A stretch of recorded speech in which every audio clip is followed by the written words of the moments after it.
Pooja Plastic, bathroom accessories, essentials that make your bathroom beautiful, and many more. Pooja Plastic, colorful range that makes every bathroom cheerful. Bilaspur से बड़ी खबर है, जब व्यापारी से लूट के मामले में एक बड़ा अपडेट है। ज्वेलरी व्यापारी से लूटी गई कार बरामद कर ली गई है। कार में खून के निशान मिले हैं। फरार लुटेरों की तलाश में पुलिस जुटी हुई है। करीब 2.5 किलो सोना, 3.5 लाख रुपए कैश लेकर यहां से आरोपी फरार हुए हैं। देर रात व्यापारी से लूट की वारदात हुई थी। यह एक्सक्लूसिव तस्वीरें आप देख पा रहे थे। यही वो कार है जिसे लुटेरे लूट कर फरार हुए थे ज्वेलरी के साथ में। आपको बता दें कि ज्वेलरी व्यापारी रोज की तरह अपने दुकान बंद कर बसंत विहार गेट के पास, उनकी बसंत विहार चौक के पास उनका ज्वेलरी का दुकान है। और इसी दौरान जब वो घर से कुछ ही दूरी पर पहुंचे थे, 500 मीटर पहले ही घात लगाकर बैठे लुटेरों ने यहां फायरिंग की और उन पर हमला किया और करीब 2.5 किलो सोना, 3.5 लाख रुपए कैश लेकर वो मौके से फरार हो गए हैं। आपको बता दें कि ये कार व्यापारी की है और जो बदमाश मौके पर पहुंचे थे, जो लुटेरे मौके पर पहुंचे थे, उन्होंने अपनी कार और बाइक मौके पर ही छोड़कर वो फरार हुए।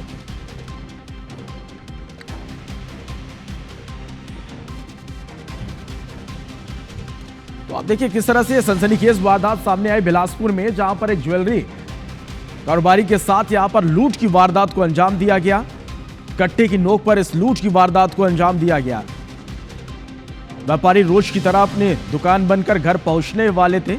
इससे पहले यहां पर घात लगाए बैठे जो आरोपी हैं, उन्होंने कट्टे की नोक पर फायरिंग की। ये 2 तस्वीरें हम आपको दिखा रहे हैं। पहले आप ये तस्वीरें देखिए, सीसीटीवी तस्वीरें निकलकर सामने आई है। कुछ लोग यहां पर आपको नजर आ रहे हैं और आप देखिए ये जो व्यापारी है, आपको ये नजर आ रहा है, ये व्यापारी, इसके साथ जमकर मारपीट की गई है। इनकी स्थिति ठीक नहीं है, अस्पताल में भर्ती कराया गया है। अब देखिए 20 सड़क पर यहां पर इस तरह से इस लूट की वारदात को अंजाम दिया गया। कुछ लोग इस रोड से भी गुजर रहे थे, आप ये तस्वीरों में देखिए, और इस घटना को देखकर वो मौके से फरार हो गए। जो लोग यहां से गुजर रहे थे उस पर भी कट्टा तानने की कोशिश यहां पर की गई और उन्हें यहां से मौके से भगा दिया गया है। व्यापारी की जमकर यहां पर पिटाई की गई और उसके बाद फिर सोने, चांदी और कैश लेकर फरार हो गए।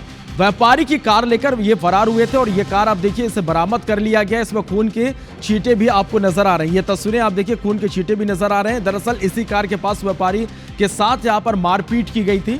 अब पुलिस इस सीसीटीवी फुटेज के आधार पर लगातार आरोपियों की तलाश में जुटी हुई है। ये देखना होगा कि पुलिस कब तक इन तक पहुंचती है। लेकिन बड़ा सवाल यह है कि जिस तरह से ये लूट की घटना हुई है, शहर की सुरक्षा पर फिर से सवालिया निशान यहां पर उठने लगे हैं।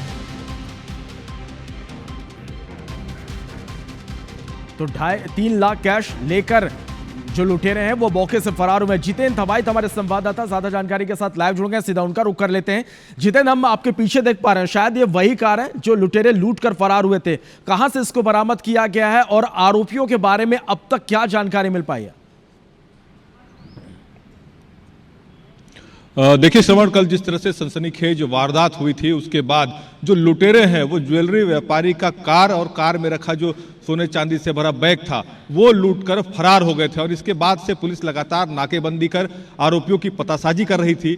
लेकिन देर रात ही यहाँ पुलिस को जानकारी मिली कि जो लुटेरे हैं उन्होंने कार को उर्तुम के पास छोड़ दिया और उर्तुम के पास से ये कार बरामद हुई। देखिए यही वो कार है व्यापारी की, जिसमें व्यापारी कल देर रात अपना शॉप बंद करने के बाद अपने घर जा रहे थे और रोजाना की तरह वो दुकान में रखा जो सोने चांदी का ज्वेलरी है उसका बैग जो है वो कार में रखा हुआ था। वो कार में बैग साथ लेकर जा रहे थे। लेकिन जिस तरह से आरोपियों ने यहाँ पर लूटपाट की, उसके बाद आरोपियों ने अपने वाहन मौके पर ही छोड़ दिए थे और ज्वेलरी व्यापारी की ही कार को लेकर वो यहाँ से फरार हो गए थे। और देखिए कार में किस तरह से खून के छींटे आपके निशान जो है वो नजर आ रहे हैं, क्योंकि जिस तरह से हम यहाँ पर जो लुटेरे थे उन्होंने ज्वेलरी व्यापारी पर हमला भी किया था। उनके सिर में यहाँ पर गंभीर चोट आई थी। संघर्ष करते हुए एक सीसीटीवी फुटेज भी आया था जिसमें लुटेरे और ज्वेलरी व्यापारी के बीच में संघर्ष हो रहा था। हालांकि अब इस कार को पुलिस ने बरामद कर लिया है। बताया जा रहा है उर्तुम के पास से इस कार को बरामद किया है। मतलब साफ है कि सीपत के रास्ते जो है ये आरोपी हैं वो भागे हैं और सेलर उर्तुम के पास में उन्होंने कार को छोड़ा है और कार में रखा हुआ जो सोने चांदी से भरा बैग था, पेटियां थी, वो उन्होंने पार कर दिया है। लगभग 2.5 किलो सोना बताया जा रहा है, जो अलग अलग ज्वेलरी जिसके बने हुए थे, कच्चा सोना भी इसमें कुछ था। लगभग 2.5 किलो सोना जो है इस कार में रखा हुआ था। इसके साथ साथ ही 3.5 लाख रुपए नकदी जो है वो भी कार में रखा हुआ था। तो जो सोने से भरा जो बैग था, पैसा था, वो पार हो गया है। कार को जरूर यहाँ पर लुटेरों ने छोड़ दिया है। मतलब ये समझा जा सकता है कि लुटेरे जो है वो पूरी प्लानिंग के साथ आए थे और उन्होंने वहां से अपना दूसरा साधन जो है वो वहां लिया होगा और आगे वो यहां से फरार हुए हैं। फिलहाल इस कार को पुलिस ने बरामद कर लिया है और कार में कुछ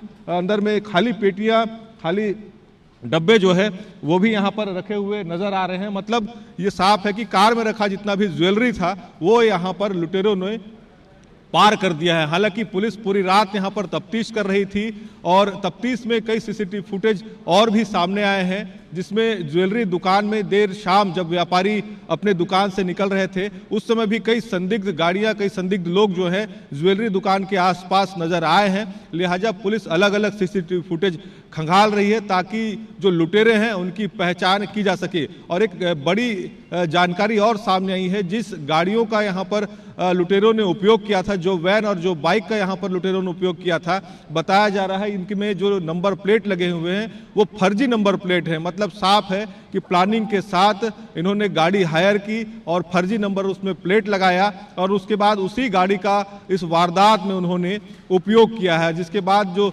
गाड़ियां थी उसको मौके पर ही आरोपी जो है छोड़कर फरार हो गए थे और आरोपियों ने यहाँ पर जो ज्वेलरी व्यवसायी हैं उनके कार का इस्तेमाल किया। उसी कार में व्यापारी, माफ कीजिएगा, जो लुटेरे हैं वो भागे थे। हालांकि अब जो कार है वो बरामद हो गई है। व्यापारी फिलहाल गंभीर हालत में अस्पताल में उनका इलाज चल रहा है। देर रात ही रेंज आईजी ने यहाँ पर मोर्चा संभाला था और इस पूरे प्रकरण को अब आईजी खुद यहाँ पर लीड कर रहे थे। उन्होंने तफसील से यहाँ पर तमाम जो पुलिस के अधिकारी हैं, अलग अलग टीमें हैं, उनको यहाँ पर लगाया गया था ताकि जल्द से जल्द आरोपियों को यहाँ पर पकड़ा जा सके। फिलहाल आरोपियों के बारे में बहुत कोई पुख्ता जानकारी नहीं लगी है, लेकिन ये जरूर है कि पुलिस को कुछ ऐसे फुटेज भी मिले हैं जिसमें संदिग्ध जो आरोपी हैं या संदिग्ध लोग हैं वो नजर आए हैं। लिहाजा पुलिस अब कोशिश कर रही है कि किसी तरीके से लुटेरों तक पहुंचा जाए और इसकी भी संभावना जताई जा रही है कि स्थानीय स्तर के भी गिरोह जो हैं इसमें स्थानीय कुछ लोग भी शामिल होते हैं, साथ ही बाहरी गिरोह के लोग भी इसमें शामिल हो सकते हैं। और जिस तरह से पूरी घटना हुई है उसके बाद सराफा एसोसिएशन ने भी इस घटना को लेकर कड़ी प्रतिक्रिया दी है। उन्होंने इस पूरे मामले पर आईजी से भी बात की है और कहीं ना कहीं व्यापारियों की सुरक्षा के साथ ही उन्होंने प्रकरण में त्वरित कार्रवाई और कड़ी कार्रवाई की भी मांग की है। तो फिलहाल अब जो स्थिति है, पुलिस जो है तफ्तीश कर रही है और पुलिस के अधिकारियों की अगर हम बात देखना होगा, कई अहम सबूत पुलिस के हाथ लगे हैं। अब ऐसे में पुलिस इन आरोपियों तक कब तक पहुंच पाती है ये देखना होगा। आप नजर बना के रखिएगा जितेंद्र, हर एक अपडेट हम दर्शकों तक पहुंचाते रहेंगे। फिलहाल के लिए बहुत शुक्रिया इस तमाम जानकारी के लिए।